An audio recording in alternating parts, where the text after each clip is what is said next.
मेरी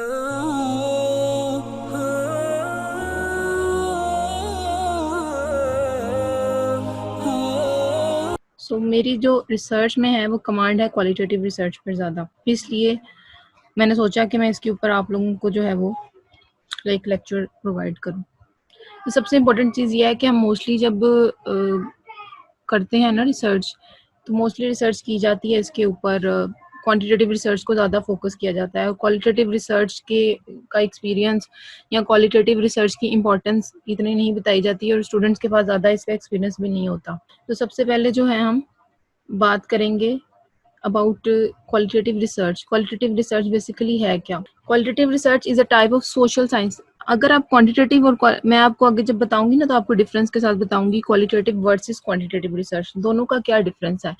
सबसे पहले आपको क्वालिटेटिव वर्सेस क्वांटिटेटिव बताऊंगी, साथ आपको क्वालिटेटिव रिसर्च का बताऊंगी। जब आप किसी सोशल फिनोमेना के ऊपर काम करना चाह रहे होते हैं, जब आप किसी सोशल फिनोमेना के ऊपर रिसर्च करना चाह रहे होते हैं, तब हम क्वालिटेटिव रिसर्च यूज करते हैं। जब किसी के पर्सनल एक्सपीरियंसेस की बात करना चाह रहे होते हैं, तब हम क्वालिटेटिव रिसर्च को यूज करते हैं।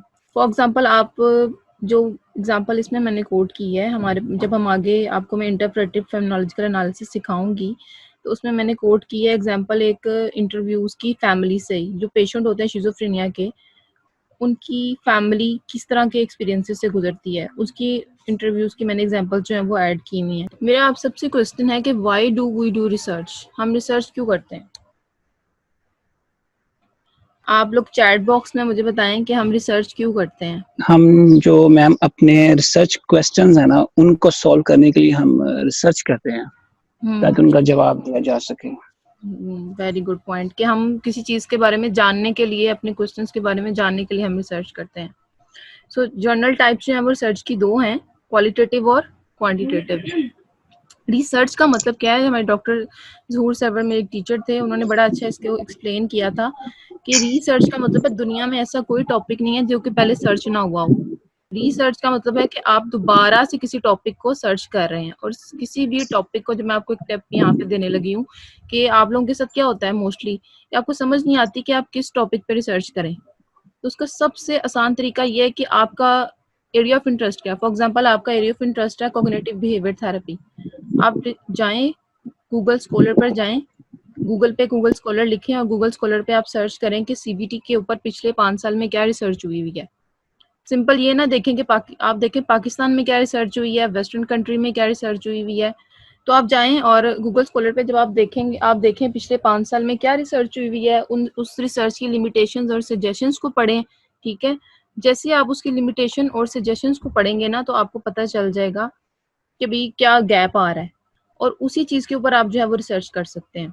अब हम आते हैं क्वालिटेटिव और क्वांटिटेटिव के डिफरेंस पे।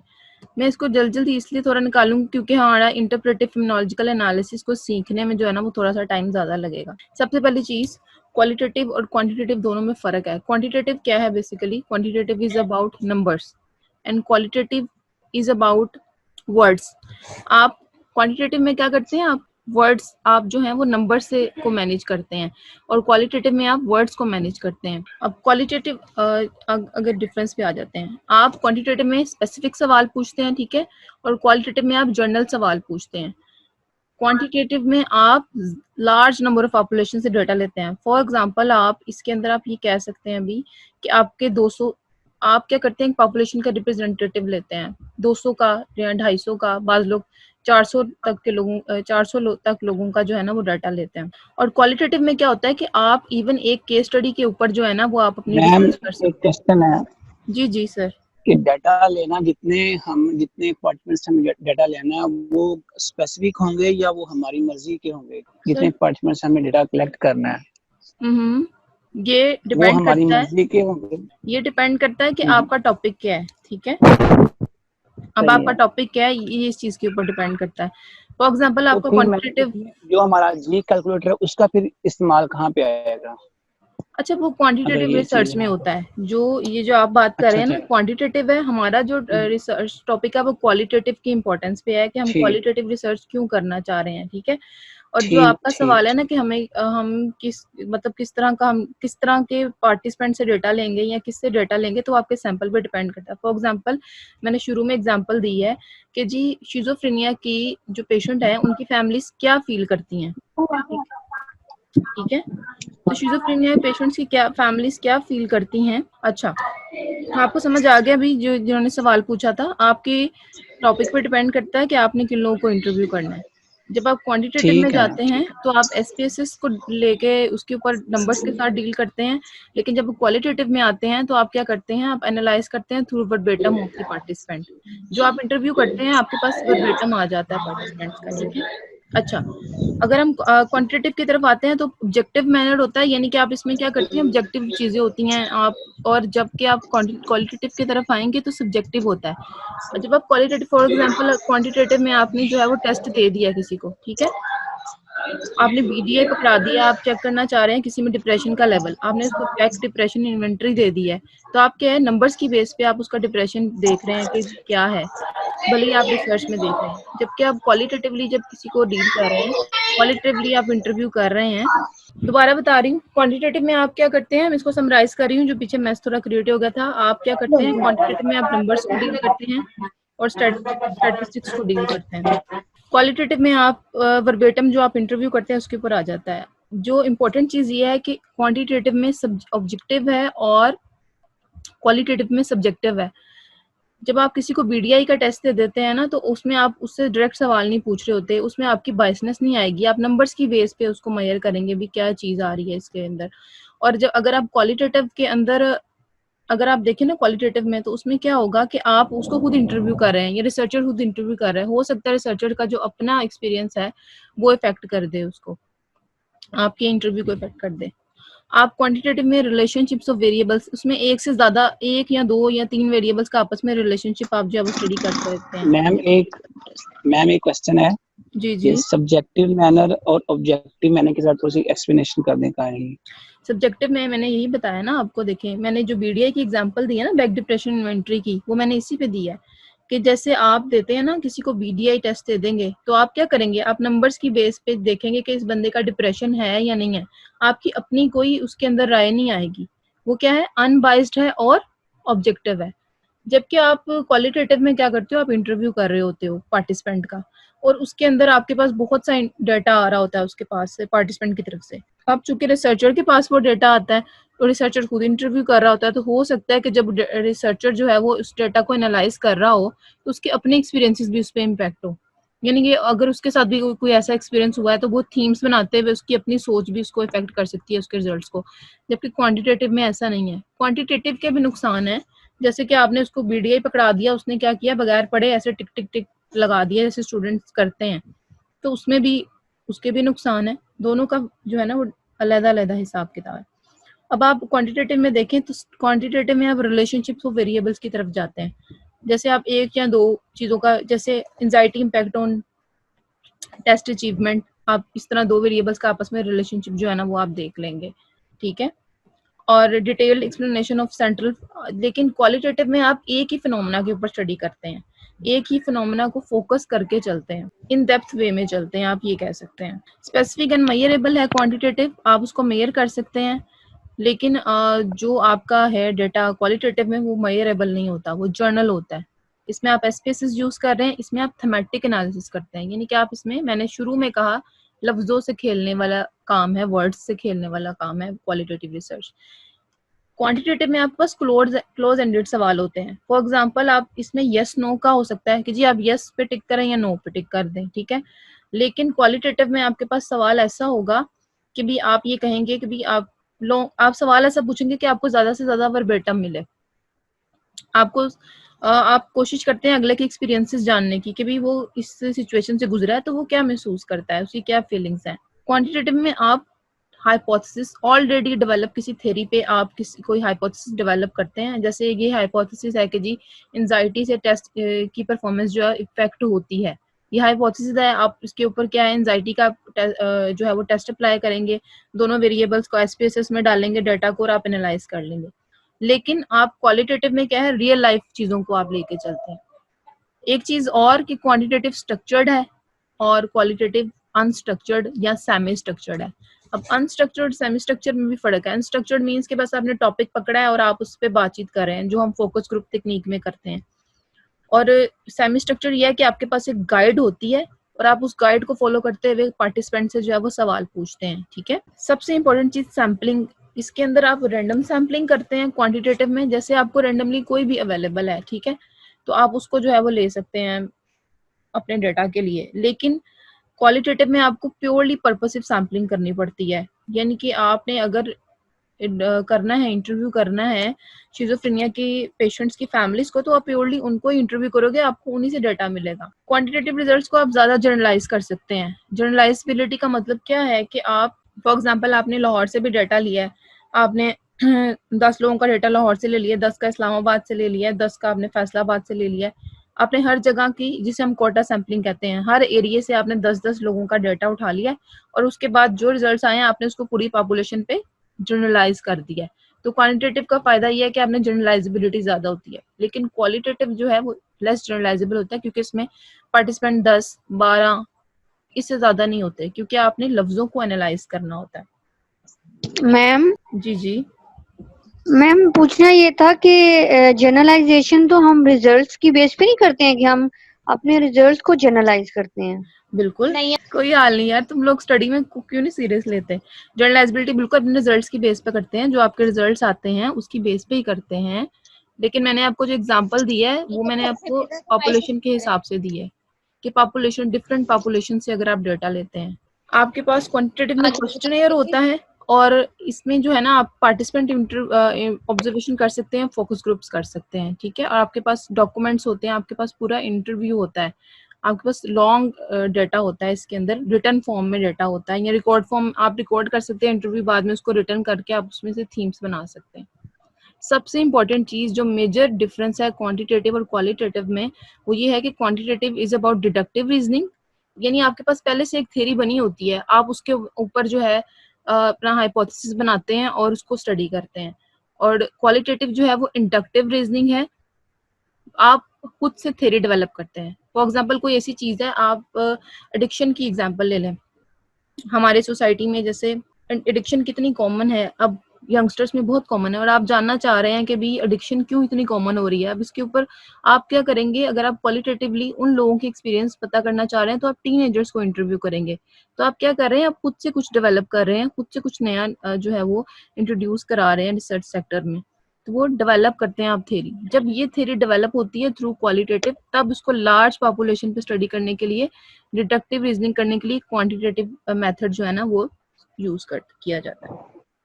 यहाँ तक किसी का कोई क्वेश्चन है तो आप पूछ सकते हैं। मैडम जी जी मेरा ये क्वेश्चन था कि हम अपने क्वालिटेटिव रिसर्च को बेटर किस तरह से बना सकते हैं, यानी जो बीच में एरर्स आ रहे होते हैं, जिस तरह आपने बोला कि स्टूडेंट्स पढ़े बगैर फिल कर देते हैं, अच्छा वो तो ये जो बीच में एरर्स आ रहे होते हैं, तो इन्हें हम किस तरह से ठीक कर सकते हैं, एरर्स को किस तरह से कंट्रोल कर सकते हैं हम? अच्छा, स्टूडेंट्स पढ़े बगैर फिल कर देते हैं, ये चीज खाली स्टूडेंट के साथ नहीं है, प्रोफेशनल्स के साथ भी होती है कि वो लोग उसको सीरियस नहीं लेते और बस वो, इवन हमारे पास भी ऑफिसेज में आते हैं बच्चे और वो कहते हैं कि हम साइकोलॉजिस्ट पे इंटरव्यू वो कर रहे हैं, रिसर्च कर रहे हैं, और हम वो लोग क्या करते हैं कि उसको एज इट इज फिल कर देते हैं, ठीक है। उसका सबसे अच्छा तरीका पता क्या होता है, उसका तरीका ये होता है कि आप उस बंदे के पास बैठ के उससे खुद करवाएं अपना क्वेश्चनेयर, उसके पास बैठ जाए, उससे कहें आप मुझे आराम से कर दें, या आप उससे कहें कि भी आप कितने टाइम में मुझे कर देंगे, आराम से कर दें, मुझे कोई जल्दी नहीं है। हमारे साथ मोस्टली ये होता है, हम उसको बस क्वेश्चन पकड़ाते हैं, हम कहते हैं 15 मिनट बाद आके ले जाऊंगा, जो मोस्टली स्टूडेंट करते हैं।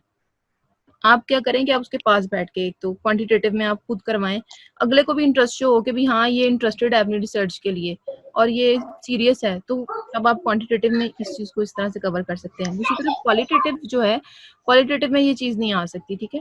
क्वालिटेटिव में मतलब वो वाला सीन नहीं आ सकता कि भी खुद फील कर देते हैं। क्वालिटेटिव में आप बेसिकली क्या करते हो, आप इंटरव्यू करते हो, आपके पास एक गाइड होती है ऑलरेडी, आपने सवाल अपने सेट किए होते हैं। अगर आप कहोगे तो हम इसके ऊपर अलग से एक लेक्चर कर लेंगे कि गाइड कैसे डेवलप की जाती है क्वालिटेटिव रिसर्च के लिए, ठीक है, वो एक अलग टॉपिक है। तो वो गाइड होती है आपके पास, तो उस गाइड के ऊपर आप सवाल पूछते हो उससे। और सबसे अच्छी चीज ये होती है उसके अंदर कि भी आप क्वालिटेटिव रिसर्च में सवाल में आपको जब जवाब मिलता है ना, तो जवाब में से आप एक नया सवाल बना लेते हैं। इस तरह से आप इंटरव्यू करते हैं अपने पार्टिसिपेंट को। दोनों में मेजर डिफरेंस है, इसीलिए डिफरेंस मैंने आपको बताया है कि और क्वालिटेटिव जो है वो ज्यादातर हमारे यूनिवर्सिटीज कल्चर्स में नहीं कराई जाती, क्योंकि मोस्टली जो है ज्यादातर प्रोफेशनल जो है वो क्वांटिटेटिव को प्रेफर कर रहे होते हैं। Okay, next. Best, thank you so much. You welcome dear. अच्छा जी, आगे आते हैं। तो method of analysis in qualitative research, बहुत से मेथड्स हैं, लेकिन मैं आपको की बताऊं, मुझे इसको करते हुए कितना अरसा हो गया है और मैंने इस पे बहुत से प्रोजेक्ट किए हैं। बेसिकली इस पे लेक्चर करने का मकसद ये था कि मेरे पास अगर ये नॉलेज है तो मैं आप लोगों से शेयर करूं। सो आईपीए है इंटरप्रेटिव फेमिनोलॉजिकल एनालिसिस, जिसको हम आज डिटेल में सीखेंगे। थीमेटिक एनालिसिस है, ग्राउंडेड थ्योरी है, नैरेटिव एनालिसिस। ये सारे के सारे, इन सब में थीम्स होती हैं, लेकिन सब में थोड़ा थोड़ा डिफरेंस है एनालिसिस का, और आईपीए जो है वो ज्यादा यूज होता है, इसलिए मैंने आईपीए को जो है वो चूज किया है। और अगर आप लोग कहोगे तो फिर हम अगले बाकी के मेथड्स के ऊपर भी कर लेंगे लेक्चर, ठीक है। सो अब हम आते हैं इंटरप्रेटिव फेमिनोलॉजिकल एनालिसिस। इसको बार बार वो करना पूरा वो है, तो मैं इसको आईपीए बोलूंगी। तो IPA basically is detail how participants are making sense of their personal and social world, कि वो किस तरह अपने पर्सनल एक्सपीरियंसेस को देखता है, किस तरह किसी इवेंट को देखता है, किस तरह किसी चीज को देखता है। मैं आपको यहाँ पे एक बहुत एग्जांपल इंपॉर्टेंट दूं कि हमारे टीचर ने, गवर्नमेंट कॉलेज यूनिवर्सिटी के टीचर हैं, उन्होंने क्या है कि एक रिसर्च कंडक्ट करवाई। इट वाज अबाउट ब्रेकअप्स, कि ब्रेकअप के बाद लोग क्या फील करते हैं। अब लोग तो नहीं बताएंगे आपको कि ब्रेकअप उनका हुआ था तो कैसा एक्सपीरियंस था, इस तरह का। ये बड़ा पर्सनल चीज है ना, पर्सनल आप नहीं अपना शेयर करते। तो इसके अंदर क्या है कि लोगों को आप तो उसमें उन्होंने क्या टेक्निक बताई, उन्होंने कहा भी आप पार्टिसिपेंट से ये पूछें कि भी आप बताएं कि लोगों के बारे में बताएं कि लोगों के जब ब्रेकअप होते हैं तो वो तब क्या फील करते हैं। अच्छा जी, यहाँ कह रहे हैं जी इस स्लाइड्स मिलेंगी हमें टीचर, मिल जाएंगी जी, स्लाइड्स मिल जाएंगी, स्लाइड्स का कोई मसला नहीं, मैं कर दूंगी आपको सेंड। स्लाइड क्लियर नजर नहीं आ रही, वॉइस नहीं, अगर वॉइस नहीं आ रही तो वो फिर आपको दोबारा कनेक्ट करना पड़ेगा भाई। अच्छा, आईपीए अब हम सीखेंगे और आपने इसको स्टेप बाय स्टेप समझना है। अगर आप इसको बीच में स्टेप अगर गौर से नहीं सुनेंगे तो आपका जो है वो स्किप हो जाएगा ये, ठीक है। और मुझे आपकी इसमें पार्टिसिपेशन भी चाहिए होगी। अब देखें प्रोसेस इसका क्या है, इसमें 3 तरह की थीम्स होती हैं। सबसे पहले आप सब थीम्स निकालते हैं, ठीक है, उसके बाद आप मेजर थीम्स निकालते हैं, उसके बाद सबऑर्डिनेट थीम्स निकालते हैं। अब यहाँ से आपने गौर से समझना है। अगर आप सीरियस हो तो आप गौर से समझो इसको, अगर सीरियस नहीं हो तो शोर नहीं करना और यहाँ से जो है ना मीटिंग को लीव कर देना है, क्योंकि जो लोग सीखना चाह रहे हैं उनका नुकसान होगा फिर। सब थीम्स की क्या है कि आप सबसे पहले देखिए आपके पास रॉ डाटा आ जाता है, आप उसमें से थीम्स निकाल लेते हो, जैसे जैसे आप निकाल सकते हो। मेजर थीम में क्या है, आप एक जैसी थीम्स को इकट्ठा करते हो एक कैटेगरी के अंदर। और सब ऑर्डिनेट थीम, अगर आपकी बहुत सी मेजर थीम एक ही जैसे कंटेंट के ऊपर बेस कर रही हैं तो तब हम क्या करते हैं, हम सब ऑर्डिनेट थीम बनाते हैं, ठीक है। असल में मेरे साथ, मैं आप लोगों से शेयर करती हूँ कि मेरे साथ थोड़ा इश्यू इसलिए आ रहा है जूम में कि मेरी मीटिंग, मेरा जो को होस्ट है वो आज मेरे साथ आ नहीं सका। वो साथ इन चीज़ों को मैनेज कर रहा होता है, म्यूट अनम्यूट और इन सब चीज़ों को, और मैं सिर्फ प्रेजेंट कर रही होती हूँ, इसलिए मुझे थोड़ा इश्यू आ रहा है इन चीज़ों में। ओके, तो अब हम चलते हैं सबसे पहले सब थीम की तरफ, ठीक है। सब थीम की तरफ आ जाएं तो फर्स्ट स्टेप देखिए, अगर आप यहाँ पे सवाल देखेंगे, सवाल ये पूछा हुआ है पेशेंट से कि at that time what was happened to your patient. ये शिज़ोफ्रेनिया पेशेंट की फैमिली से पूछा हुआ है। तो उसने बताया जी at start we think that he become victim of possession and demons, के जिन भूत आ गए उस पे, and 2 years we had taken him to पीर फकीर बट ही डिड नॉट, हम पीरो फकीरों के पास लेकर जाते रहे लेकिन वो रिकवर नहीं हुआ। एक पीर ने एक दफा हमें बताया, once a peer told that he have no possession and he need treatment from psychiatrist. उसी ने बताया कि आप साइकियाट्रिस्ट के पास ले जाइए, मेरा केस ही नहीं है। Then we take him to services hospital, he recovered with only 6 months of treatment. अब यहाँ पे इंपॉर्टेंट बात है, देख मैंने सब थीम्स क्या निकाली हैं। आप पहली लाइन पढ़ेंगे, at start we think that he become victim of possession. यहाँ पे इंपॉर्टेंट चीज क्या है, पोजेशंस एंड डेमन्स, मैंने वो वाला पॉइंट निकाल के लिख लिया। फिर उसके बाद ट्रीटमेंट फ्रॉम, अब वो क्या कर रहा है, हमने जी पीर फकीर जो है उससे, ओके पीर फकीर जो है उससे ट्रीटमेंट लिया है, तो हमने लिख दिया ट्रीटमेंट फ्रॉम स्पिरिचुअलिस्ट। फिर पीर एज सोर्स ऑफ इंफॉर्मेशन, के उसने हमें इंफॉर्मेशन प्रोवाइड किया है। फिर वो कह रहे हैं जी हम सर्विसेज हॉस्पिटल ले गए, हॉस्पिटल से ट्रीटमेंट करवाया है। ही रिकवर्ड विद इन 6 months, यहाँ मैंने रिकवर्ड इन 6 months लिख दिया। ये क्या है, सब थीम्स है। आपने लाइन को पढ़ना है गौर से और उसमें से इंपॉर्टेंट बात को आपने पॉइंट्स में लिख लेना है। ये आपके पास सब थीम्स आ गई। अब अगला जो है उसमें सब थीम्स आप लोग मुझे बताएंगे, मुझे आप लोगों की पार्टिसिपेशन चाहिए होगी। आप लोग अपने आप को अनम्यूट करके फिर बोलें, उसके बाद म्यूट कर लें दोबारा अपने आप को, ठीक है। नेक्स्ट, जैसे ये कि she got disturb suddenly after the death of mother.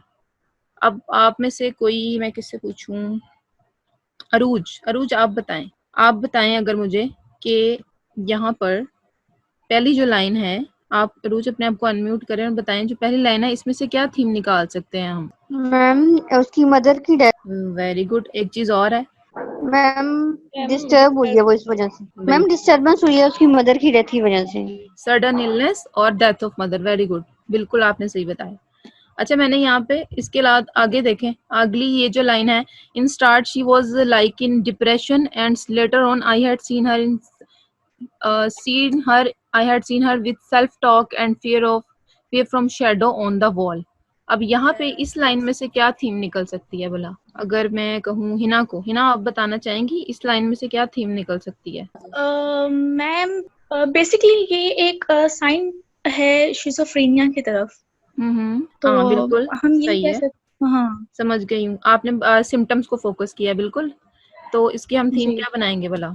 Self talking. बिल्कुल, depression in start and self talk, बिल्कुल सही बताया आपने। और विजुअल हेलुसिनेशंस, देखो उसने तो हमें बताया ना कि उसको शैडो नजर आ रहा था ऑन द वॉल, तो क्या है ये विजुअल हेलुसिनेशंस? अभी साइकोलॉजिस्ट को पता है तो उसने अपने टर्म में बताया विजुअल हेलुसिनेशन। ये थीम बना ली हमने, ठीक है। अब नेक्स्ट आप देखोगे रोल ऑफ, यहाँ पे देखो अगर आगे देखोगे वो कह रहा है just consult the psychiatrist and with in 1 month she was improving with medicine. यहाँ पे मेडिसिन का रोल भी आ गया, तो हमने रोल ऑफ साइकियाट्रिस्ट लिख लिया और इम्प्रूव विद मेडिसिन लिख दिया, ठीक है। उसके बाद उसने कहा lake of compliance impacts her a lot, कि अगर दवाई नहीं खाती वो तो बड़ा असर पड़ता है उसके ऊपर। तो ये वाला पॉइंट भी हमने नोट कर लिया। हमने इस तरह से पॉइंट्स निकाल लेने होते हैं। ये हमारे पास सब थीम्स आ गई हैं, ठीक है। अब हम सेकंड स्टेप की तरफ जा रहे हैं, मेजर थीम की तरफ। अच्छा, फर्स्ट स्टेप में ये थोड़ा सा हो रहा है, सवाल मैंने रिलेट किया हुआ है। सवाल है कि जी क्या किसी ने आपको और किसी से ट्रीटमेंट के लिए बताया? तो उसने कहा हाँ जी, yes I told about uncle referral to spiritualist, people told about. लोग बहुत सी चीजें बताते हैं लेकिन हम ऑथेंटिक बंदे के पास जाते हैं। तो मैंने मेन पॉइंट निकाले, अंकल की इंस्ट्रक्शन मानी, treatment from spiritualist, authentic specialist, spiritualist जो है उसको वो लेके चले। अब यहाँ पे आप आ जाएं तो मैंने ये सारे क्या किया है, मैंने थीम्स लिख दी हैं। Possession, treatment from spiritualist, Pir as a source of, ये सारी वो थीम्स हैं जो कि पीछे से हमने निकाली थी, ठीक है। अगर आप देखें तो ये सारी वो वाली थीम्स हैं। अब यहाँ पे देखें मैंने मेजर थीम्स बनाई हैं। मेजर थीम कैसे बनाई है? मैंने लिखा है reason of illness. Reason of illness लिखा है यहाँ पर। अब रीजन ऑफ इलनेस मैंने किसके साथ लिखा है यहाँ पर? अगर आप देखेंगे सडन इलनेस, यहाँ पे कह रही है डेथ ऑफ मदर। मैंने इन दो थीम्स को मिला के मेजर थीम क्या बनाई है? Reason of illness. ये मैं आपको आगे दिखाऊंगी स्ट्रक्चर्ड फॉर्म में। फिर उसके बाद ट्रीटमेंट ऑफ इलनेस की बात हो रही है कि ट्रीटमेंट ऑफ इलनेस कहाँ कहाँ से करवाया है? डॉक्टर से कराया है, स्पिरिचुअलिस्ट से करवाया है, साइकियाट्रिस्ट से करवाया है। रिकवरी पीरियड की बात हुई थी, उसने कहा कि जी recovered in 1 month, recover in 6 month। इन थीम्स को, यानी दो दो तीन तीन थीम्स जो कि एक ही जैसे फैक्टर के ऊपर बेस कर रही हैं, आप क्या करते हो, आप उसकी एक मेजर थीम बना लेते हो, ठीक है। सिम्टम्स, जैसे हमने पीछे बात की, सेल्फ टॉक है, विजुअल हेलुसिनेशंस हैं, ये क्या है? सिम्टम्स हैं। हमने इनकी मेजर थीम क्या बना ली? सिम्टम्स। अगर हम आगे चलें तो मैंने इसकी जी, ma'am what is hallucination? What is hallucinations? आप साइकोलॉजी के स्टूडेंट हो? मैम साइकोलॉजी की स्टूडेंट हूँ, लेकिन कुछ बच्चों को यहाँ पे नहीं पता होगा। I am sure. अच्छा, हेलुसिनेशंस क्या होती हैं मैं आपको बताती हूँ। हेलुसिनेशंस जो है ना, ये हमारी सेंसेस पे बेस करती हैं, ठीक है। और हमारी सेंसेस पे बेस करती हैं, जिसमें इसमें क्या होता है लोगों के साथ कि उन्हें आवाजें ऐसी आती हैं जो कि हकीकत में नहीं होती, या उन्हें ऐसी शक्लें नजर आती हैं जो कि हकीकत में नहीं होती। सिंपल हम कह सकते हैं डिसफंक्शनिंग ऑफ सेंसेस कह सकते हैं। बेसिकली इसमें क्या होता है, आपकी परसेप्चुअल डिसऑर्गेनाइजेशन होती है, आपकी परसेप्शन जो है वो डिस्टोर्ट हो जाती है, इसको हम हेलुसिनेशंस कहते हैं, ठीक है। और ये कई तरह की हैं, आवाजें आना, शक्लें नजर आना, आपको कोई ऐसा टेस्ट फील होना, या ऐसे लगना कि आपकी बॉडी पे कुछ टेक्टाइल कुछ चल रहा है, उसको हम टेक्टाइल हेलुसिनेशंस कहते हैं। तो ये सारी की सारी जो है, का सिम्टम है। बिल्कुल ये शिजोफ्रेनिया के सिम्टम्स हैं। मैंने शुरू में बताया था कि बेसिकली हम शिजोफ्रेनिया के जो पेशेंट्स हैं उनके इंटरव्यूज जो है ना, उसका एक इंटरव्यू की मैंने इसमें एग्जांपल कोट की है, तो इसीलिए इसमें वो सारी वो बातें हो रही हैं सेकेंड। और हमने इंटरव्यू किया हुआ है उसके पेशेंट की फैमिलीज। जी सवाल मैं पूछें आप। क्वेश्चन करूं मैं? जी पूछें। मैम हम लोग शिजोफ्रेनिया पे बात कर रहे हैं, तो शिजोफ्रेनिया थोड़ा सा डिफाइन कर दें ताकि हमें रिकॉल आ जाए। कई लोगों को पता भी होगा, कई लोगों को नहीं भी पता होगा, थोड़ा इजी हो जाएगा पिक्चर बनाने में। शिज़ोफ्रेनिया बेसिकली एक डिसऑर्डर है, साइकोलॉजिकल डिसऑर्डर है, जिसमें इंसान की परसेप्शन डिस्टॉर्ट होती है, रियलिटी से वो डिटैच होता है, उसको ऐसी आवाज़ें आती हैं जो कि हकीकत में नहीं होती, उसको ऐसी शक्लें नज़र आती हैं जो हकीकत में नहीं होती। इसके अलावा उसके कुछ ऐसे बिलीव्स डेवलप हो जाते हैं जो कि हकीकत में नहीं होते। फॉर एग्जांपल एक बंदा जो है जो शिज़ोफ्रेनिया का पेशेंट है, वो ये कहेगा कि भाई मेरे पास बहुत पैसे हैं, हालांकि उसके पास होता कुछ भी नहीं है, यानी कि उसका एक बिलीव डेवलप हो जाता है जिसे हम ग्रेंडियोसिटी कहते हैं। इसके अलावा भी शिज़ोफ्रेनिया पेशेंट्स के बहुत सारे जो है वो डिल्यूजन्स होते हैं। इसमें एक बड़ा इंपॉर्टेंट जो बड़ा इतना कॉमन नहीं है, बहुत कम देखा गया है, इसको हम इरोटोमैनिक डिल्यूजन कहते हैं, कि वो उसको लगता है कि जो ये सेलिब्रिटीज होते हैं ना, इनमें से कोई जो है ना वो उससे जो है वो बहुत वो उसके साथ अटैच है, वो सेलिब्रिटी जो है वो उससे मोहब्बत करता है। जैसे आपने वो शाहरुख खान की मूवी देखी होगी, मूवी का नाम क्या था? जीरो। फैन। हाँ फैन नहीं, फैन जीरो जीरो था, में तो और था। जीरो था आई थिंक।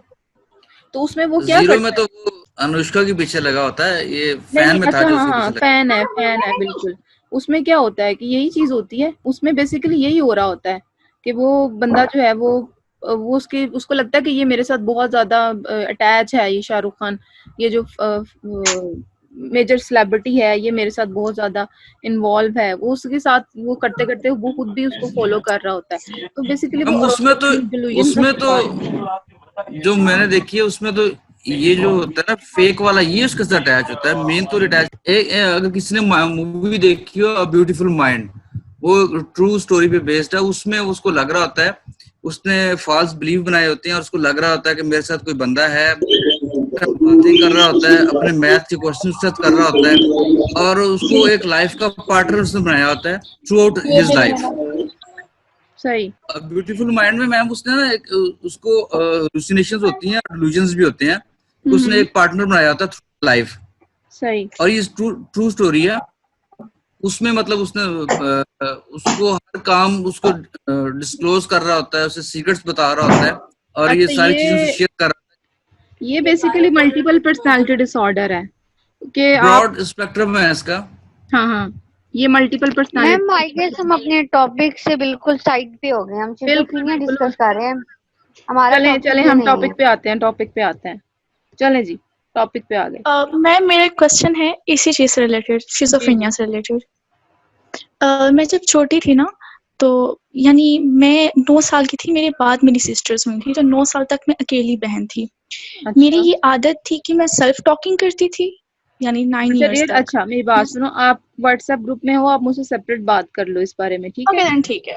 तो इस तरह टॉपिक से हम हट जाएंगे और जूम में हमारे पास टाइम कम होता है। अच्छा जी आगे आ जाए। देखें अब यहाँ पे मैंने रोल ऑफ प्रोफेशनल्स बताया, साइकेट्रिस्ट की बात की हुई है, ठीक है? तो प्रोफेशनल क्या है? साइकेट्रिस्ट और साइकोलॉजिस्ट क्या है? प्रोफेशनल है। मैंने मेजर थीम में इस चीज को ऐड किया। फिर रोल ऑफ मेडिसिन डाल दिया है, रोल ऑफ रिलेटिव्स, यहाँ पे जैसे अंकल ने बताया तो ये क्या है? रोल ऑफ रिलेटिव्स आ गया। ये सारी क्या है हमारे पास? मेजर थीम आ गई है। अब हम आगे चलते हैं, आगे मैं आपको इसका व्यू दिखाती हूँ। ये इसका व्यू है, देखें। रीजन ऑफ इलनेस की सब थीम्स आ गई। सिम्टम्स क्या है जी? Depression in start, self talk थी, विजुअल हेलुसिनेशंस थी। Role of medicine, improve with medicine, lack of medicine, compliance, relapse की बात की है। रिकवरी पीरियड, ये 6 माह में बेहतर हो गया, 1 माह में बेहतर हो गई। इस तरह से आप अपने डाटा को अरेंज करते हो, ठीक है? यहाँ तक आपको समझ आया कि सबसे पहले आपने रफ थीम्स निकालनी, ठीक है? उसके बाद आपने इस तरह से अपनी मेजर थीम्स बना ली। जब आप मेजर थीम्स बना लें तो उसके बाद फिर आप इसको इस टेबल फॉर्म में लेके आते हैं।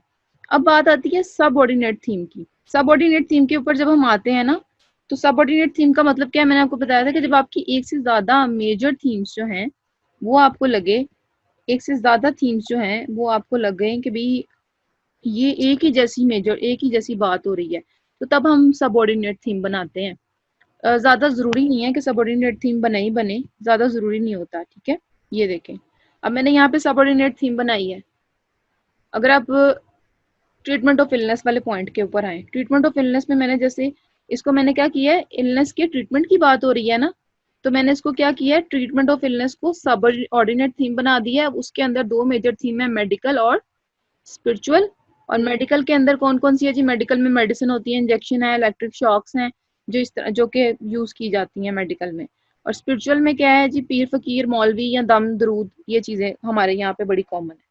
रोल ऑफ प्रोफेशनल में साइकेट्रिस्ट का और साइकोलॉजिस्ट दोनों का रोल आता है। ये साइकेट्रिस्ट दवाई प्रोवाइड कर रहा है, काउंसलिंग दे रहा है, साइकोलॉजिस्ट आपको साइको एजुकेट कर रहा है, ट्रीटमेंट बता रहा है कैसे करना है। रोल ऑफ सोशल सपोर्ट है, सोशल सपोर्ट के अंदर और भी बहुत सी चीजें आएंगी, रोल ऑफ रिलेटिव्स आएगा, रोल ऑफ सिबलिंग्स आएंगे, लेकिन यहाँ पे आपको समझाने के लिए मैंने टू द पॉइंट चीजों को लिखा है, ठीक है। यहाँ पे आप जो है सबऑर्डिनेट थीम कब बनाते हैं, जब आपकी एक से ज्यादा मेजर थीम एक ही जैसे कंटेंट में आती है, तब आप सबऑर्डिनेट थीम बनाते हैं। और जरूरी नहीं होता कि सबऑर्डिनेट थीम हर एक रिसर्च के वर्क में बने, ठीक है। ये बेसिकली इंटरप्रेटिव फिनोलॉजिकल एनालिसिस था। अब आपका कोई क्वेश्चन हो तो आप मुझसे वर्बली ही पूछो, क्योंकि बल्कि मैं चैट बॉक्स कर लेती हूँ, स्टॉप शेयर करती हूँ, तो मेरे पास चैट बॉक्स शो होगा। अच्छा जी, मैम सबऑर्डिनेट थीम्स एक बार फिर बता दे, समझ में नहीं आई। सबऑर्डिनेट थीम की समझ नहीं आई, उससे पहले समझ आ गया आपको डियर? Yes ma'am. ओके, मैं आपको अभी बताती हूँ, दोबारा शेयर कर लेती हूँ स्क्रीन, ताकि आपको मैं अच्छे से समझा सकूँ। सबऑर्डिनेट थीम कैसे बनती है? सबऑर्डिनेट थीम भाई ऐसे बनती है कि आप, ये हमारे पास सबऑर्डिनेट थीम्स हैं, ठीक है। अगर मैं पीछे जाऊं तो मैं आपको दिखाती हूँ, ट्रीटमेंट ऑफ इलनेस वाले पॉइंट पे आप फोकस करना, ठीक है। अगर आप पीछे जाओगे ना, तो यहाँ पे देखो, यहाँ पे हमने ट्रीटमेंट ऑफ इलनेस में कहाँ गया, रोल ऑफ साइकेट्रिस्ट की बात की थी कहीं पे।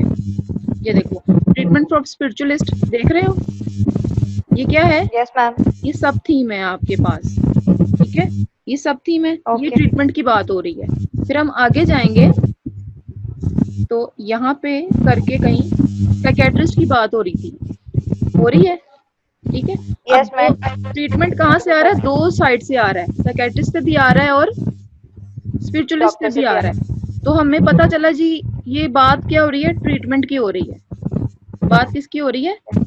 ट्रीटमेंट की हो रही है। और किसके थ्रू हो रही है? प्रोफेशनल्स के थ्रू काम हो रहा है, ठीक है। तो जब फिर हम सबऑर्डिनेट थीम में आए तो मैंने कहा जी, ट्रीटमेंट ऑफ इलनेस हो रहा है, मेडिकल भी हो रहा है और स्पिरिचुअल भी हो रहा है। और मेडिकल में ऐसे हो रहा है और स्पिरिचुअल में ऐसे हो रहा है, ठीक हो गया? अब समझ आ गया आपको? Yes ma'am, thank you. You welcome. अच्छा, हमारा ऑलमोस्ट डन हो गया है, और अब आपका किसी के कोई क्वेश्चन हो तो आप पूछ सकते हैं मुझसे। Ma'am method of analysis qualitative research का मुझे थोड़ा सा बता दें। मेथड्स मैंने आपको शुरू में बताए हैं कि बहुत सारे मेथड्स हैं, ठीक है। मेथड्स बहुत सारे हैं जो मैंने आपको इस स्लाइड में पीछे बताए हैं। Here is the methods. Interpretive phenomenological analysis है जो मैंने आज आपको समझाया है ना, ये आईपीए है, ठीक है। इस थीमेटिक एनालिसिस है, ग्राउंडेड थ्योरी है, नैरेटिव एनालिसिस है। ये सारे के सारे मेथड्स हैं क्वालिटेटिव रिसर्च के अंदर, ठीक है। और आईपीए जो अभी आपको समझाया है वो आईपीए है। और thematic analysis, grounded theory, narrative analysis, इन सब एनालिसिस में थीम्स ही निकाली जाती हैं, लेकिन बाकी एनालिसिस में कुछ कुछ डिफरेंस है। आज हमने डिटेल में आईपीए ही समझा है, ठीक है। मैम इससे ये जो आईपीए है, इंटरप्रेटिव फेनोमेनोलॉजिकल, इसे क्यों ये कहते हैं, मतलब इसको ये इसलिए कहते हैं कि आप इसमें फेमिनोलॉजिकल फिनोमेना के ऊपर किसी खास फिनोमेना में इन डेप्थ वे में काम करते हैं। इंटरप्रेटिव आप इंटरप्रेट कर रहे हैं, फेमिनोलॉजिकल उस फिनोमेना के ऊपर एनालिसिस कर रहे हैं, और आप इसमें एक्सपीरियंसेस को जो है ना वो टारगेट करते हैं किसी के भी। दो मैंने एग्जांपल दी, एक मैंने आपको एग्जांपल दी थी अबाउट, एक तो ये जो मैंने आपको इंटरव्यू के थ्रू बताई है कि जी शिज़ोफ्रेनिया के पेशेंट जो फैमिलीज हैं उनके ये एक्सपीरियंसेस हैं, ठीक है। दूसरी मैंने आपको ये बताई है कि जो मैंने आपको ब्रेकअप्स वाली बताई कि लोग डायरेक्टली नहीं बताएंगे कि भाई हमारा जो है ना वो ब्रेकअप हुआ था, हमने ये फील किया था। तो उससे इनडायरेक्टली पूछा कि भाई आप बताएं लोग क्या फील करते हैं जब उनका ब्रेकअप हो जाता है। तो हम क्या करते हैं, हम बेसिकली साइकोलॉजिस्ट उसकी एक्सपीरियंसेस को इनडायरेक्टली जानने की कोशिश करते हैं थ्रू आईपीए। तो जब आपने किसी के एक्सपीरियंसेस को जानना हो ना, तो आप आईपीए ही यूज करते हो for the purpose of analysis, ma'am मेरा एक क्वेश्चन है, अस्सलाम वालेकुम। वालेकुम अस्सलाम। मैम मेरा ये क्वेश्चन है कि जब हमने जैसे शिज़ोफ्रेनिया के पेशेंट्स की फैमिली से इंटरव्यू करना है डाटा कलेक्ट करने के लिए, उनके एक्सपीरियंसेस जानने के लिए, तो हमें किस तरह पता लगेगा कि इतने लोगों से डाटा कलेक्ट कर लिया, इट्स इनफ फॉर अस, हमारी रिसर्च के लिए ये वेरी गुड क्वेश्चन। देखिए मैं आपको बताती हूँ इसमें क्या होता है कि आप के हम इसे कहते हैं डेटा सेचुरेशन, ठीक है। अगर आपने 7 लोगों को इंटरव्यू कर लिया, ठीक है, और आपकी आप देखें कि बार बार अब रेपिटेशन आ रही है चीजों के अंदर, इंटरव्यू जो इंटरव्यूअर होता है ना, जो इंटरव्यू कर रहा है वो ज्यादा अच्छा इस चीज को समझ सकता है। तो जब आप देखिए रेपिटेशन आने लग गई है बातों में, यानी एक ही जैसी बातें सभी फैमिलीज करने लग गई हैं, तो आप 7 इंटरव्यूज के ऊपर ही अपने डाटा कलेक्शन को स्टॉप कर देते हो, ठीक है। ओके। और इसमें ये भी होता है कि हम लोगों ने पहले ही टारगेट किया होता है कि अच्छा मैं 5 to 7 फैमिलीज को लेती हूँ फिलहाल, तो फिर देखूंगी कि रिपीटेशन आ रही है कि नहीं। टारगेट होता है, बिल्कुल होता है टारगेट, आप इतना रख लो। फॉर एग्जांपल आप टारगेट रखो कि मैंने 12 लोगों को इंटरव्यू करना है, ठीक है। और 12 लोगों को करना है तो उसमें आप मेल और आपकी मर्जी है कि आप मेल या फीमेल्स का रखते हो कि नहीं रखते, लेकिन ओवरऑल देखो तो फैमिली में जो डील कर रहा है ना उस पेशेंट को, हम उसको लेंगे कि भी वो हमें इंटरव्यू दे, क्योंकि उसका सही गुजर रहा होगा उसके साथ टाइम, या वो जानता होगा कि वो उस पर क्या बीत रही है एक शिज़ोफ्रेनिया के पेशेंट को डील करते हुए। तो आप सेट करते हो। जैसे मैं आपको बताती हूँ, मेरी पर्सनल रिसर्च थी, it was about perspective of psychologist about psychological intervention. Psychologist जी कैसे इंटरव्यू करता है इस बारे में थी। तो मैंने क्या किया था कि मैंने साइकोलॉजिस्ट को इंटरव्यू किया था, और मैंने अभी 8 इंटरव्यू किए थे, तो मुझे चीज़ों में रेपुटेशन मिलनी शुरू हो गई थी। मतलब साइकोलॉजिस्ट एक ही बात कर रहे थे, सीबीटी अप्लाई करते हैं, बिहेवियर थेरेपी अप्लाई करते हैं, सीबीटी बिहेवियर थेरेपी, सीबीटी, मतलब रेपिटेटिवली वो यही बात कर रहे थे।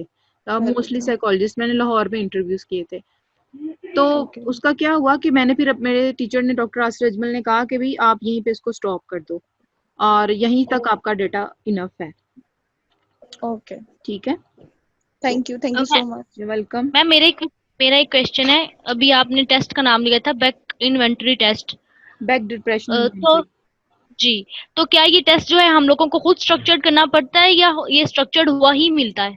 डियर, बैक डिप्रेशन इन्वेंटरी एक स्ट्रक्चर टेस्ट है, ठीक है, और ये डिप्रेशन को देखने के लिए, डिप्रेशन की सिविरिटी कि माइल्ड है, मॉडरेट है या सवेयर है, वो देखने के लिए यूज होता है। और ये एक स्टैंडर्डाइज्ड टेस्ट है और बहुत ज्यादा रिसर्च में हमारी फील्ड में ये यूज हो रहा है।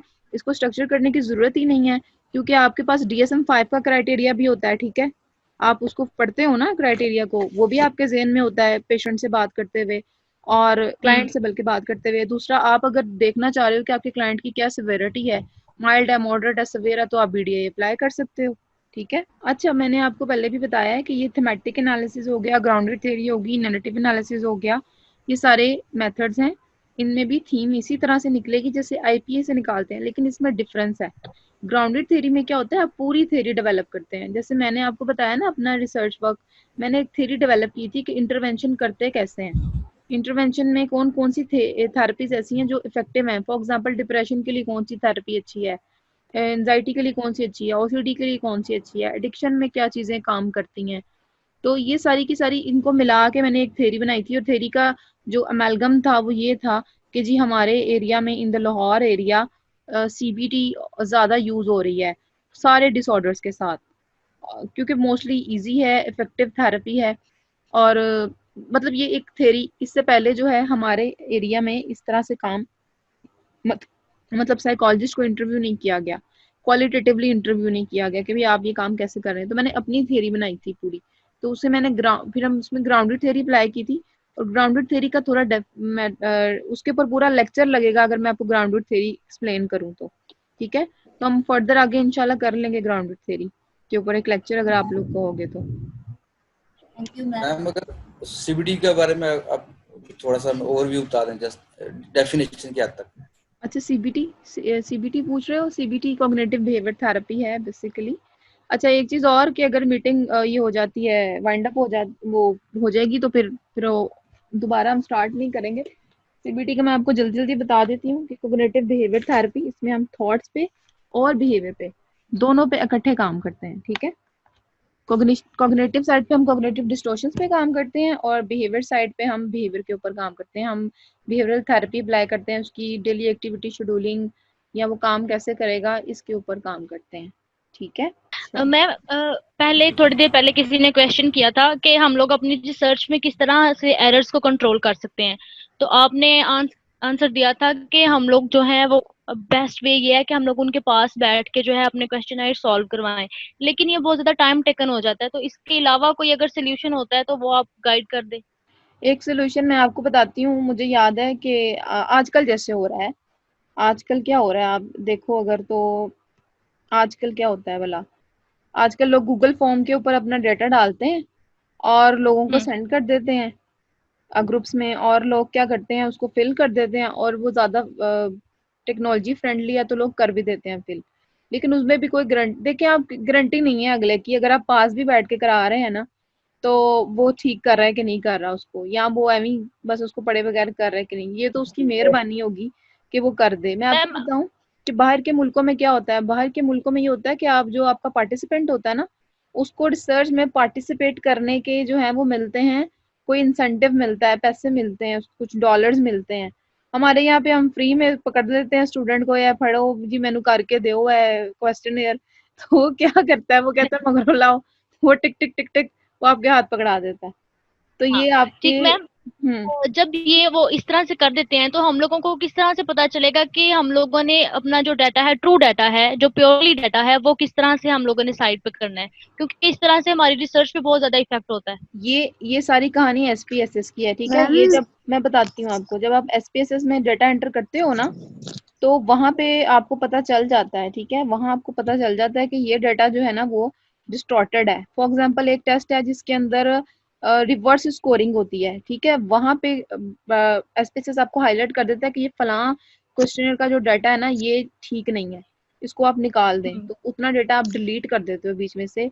एसपीएसएस में ये मैम ऑप्शन मोस्टली ये भी होता है कि लोग एक ही साइड पे आंसर करते हैं, मतलब वो ये नहीं देखते हैं कि इस पे एग्री करना है डिसएग्री करना है, तो या तो सारे डिसएग्री कर देते हैं, सारे डिसएग्री कर देते हैं, वो जो या ऐसे करते हैं वो इंटरेस्ट लेके नहीं कर रहे होते, जिगजैग में भी आंसर दिए हुए होते हैं।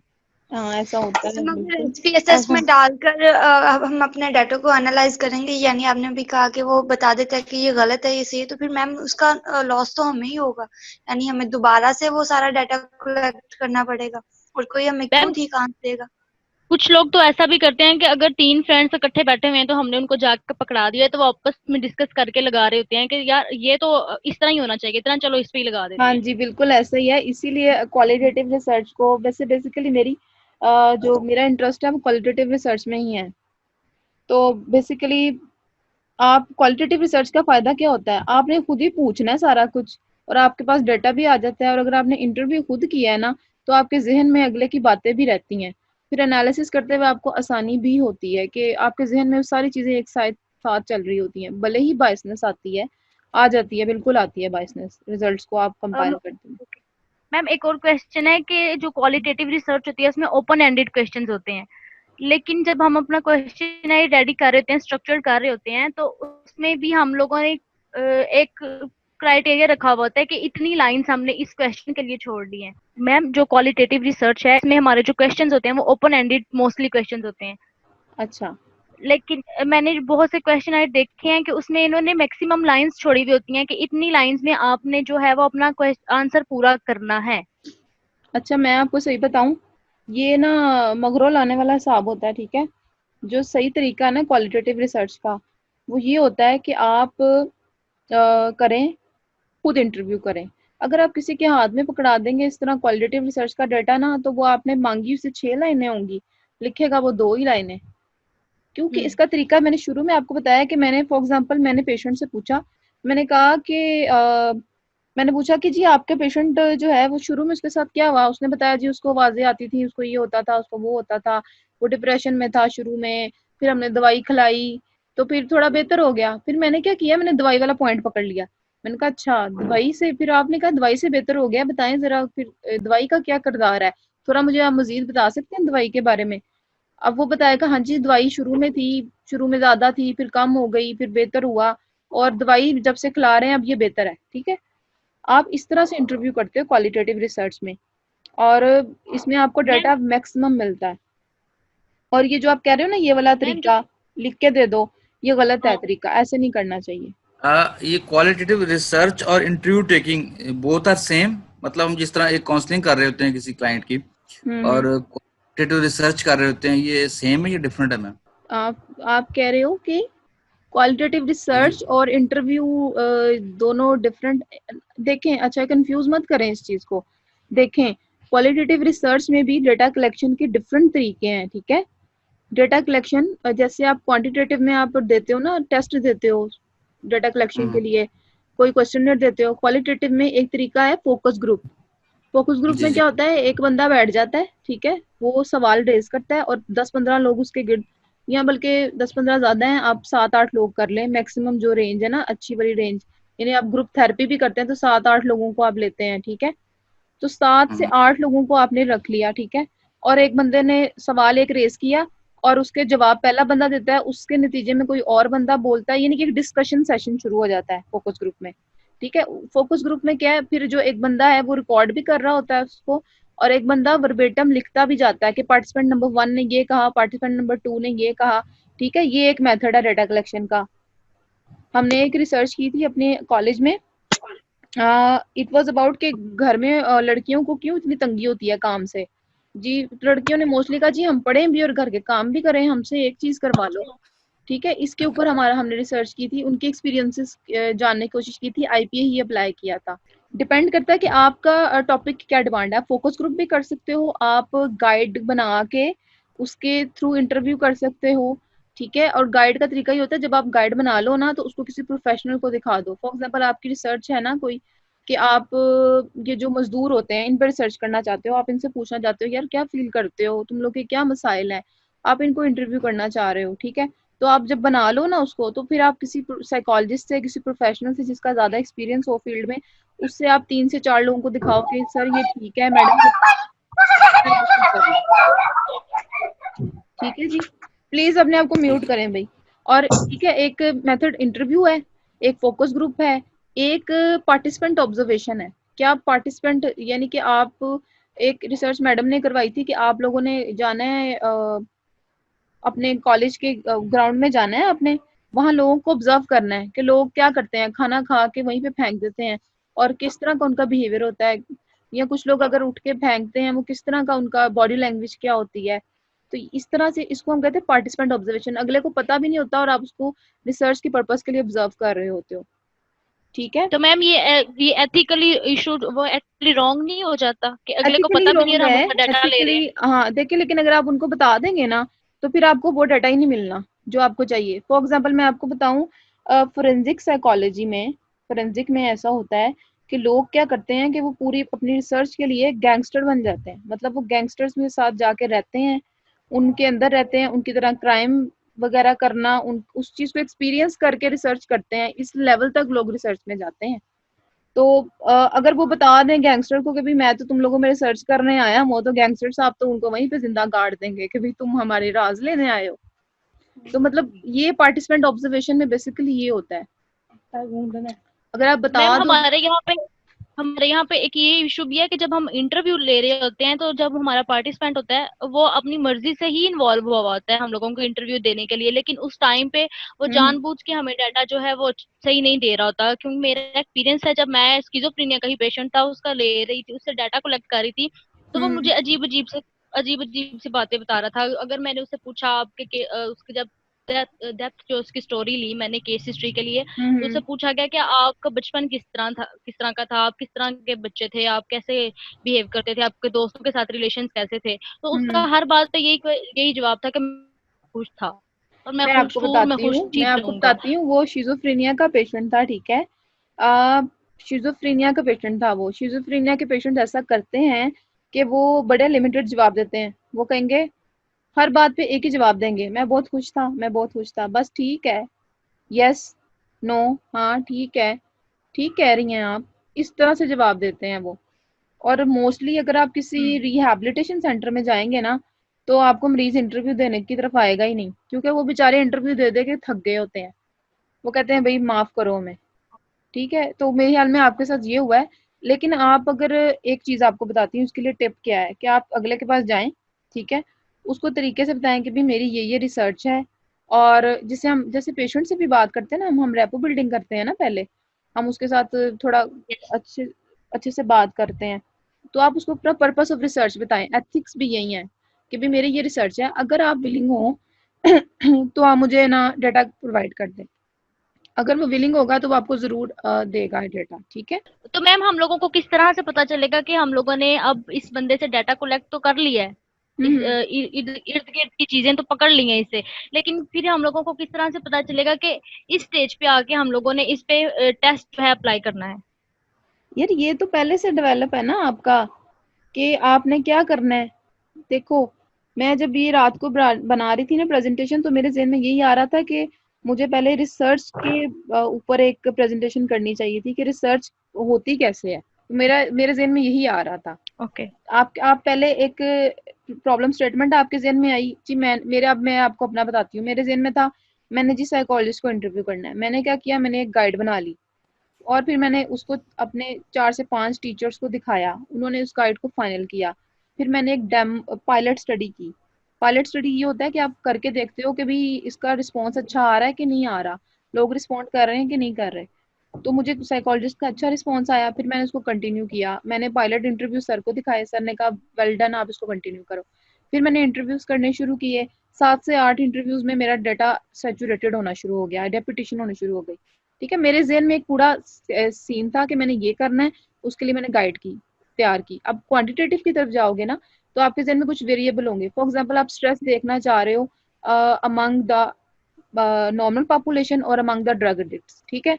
दोनों में स्ट्रेस देखना चाह रहे हो, तो दोनों का अंदर आप स्ट्रेस देखोगे तो आप स्ट्रेस का कोई टूल उन पे अप्लाई करोगे ना, दोनों पे। आपके ज़हन में पहले से है कि मैंने ये टेस्ट अप्लाई करना है और फलां पॉपुलेशन पे अप्लाई करना है। मैम क्वालिटेटिव रिसर्च को डायरेक्ट रिसर्च भी कहते हैं। I will search about it. मतलब मैंने आपके मुंह से सुना है कि डायरेक्ट रिसर्च कहते हैं, हो सकता है कहते हो। अबाउट मैम वर्क, जब हम वर्क करते हैं, आप एक इंटरेक्टिव होता है जैसे क्वालिटेटिव है, और क्वांटिटेटिव हाँ, कह सकते हैं। देखिए, क्वांटिटेटिव में आप इनडायरेक्टली काम कर रहे हैं, आप बस उसको पकड़ा देते हैं, आपकी कोई बायसनेस नहीं आती, ठीक है, वो करके आपको दे देता है। और क्वालिटेटिव की तरफ अगर आप आ जाएं तो वो डायरेक्टली आप अगले के सामने बैठ के उसको इंटरव्यू कर रहे हैं और आप उसके एक्सपीरियंसेस भी सुन रहे हैं, और इसके अलावा आप उसकी बॉडी लैंग्वेज आप उसको नोट कर रहे हैं साथ साथ। मतलब आपको पता चल जाता है ना, अगर एक बंदा आपके सामने हो तो आपको पता चल रहा होता है कि भाई ये सच बोल रहा है, झूठ बोल रहा है। साइकोलॉजिस्ट को तो पता चल जाता है, उसकी बॉडी लैंग्वेज से पता चल जाता है। Body language. लेकिन ये आपको सच बताऊं, क्वालिटेटिव जो है ना, वो जल्दी कितने कोई, वो कहते हैं ना, कुछ सिखाता नहीं है। और हमारे यहाँ पे क्वालिटेटिव के लोग भी कम हैं। मैं थैंकफुल हूँ अपनी टीचर की, मैम की अपनी बहुत थैंकफुल हूँ कि उन्होंने मुझे सिखाया है। और अल्हम्दुलिल्लाह मैंने इस पे काफ़ी प्रोजेक्ट्स किए हैं, इसीलिए मैंने सोचा कि मैं आप सबसे शेयर करूँ इस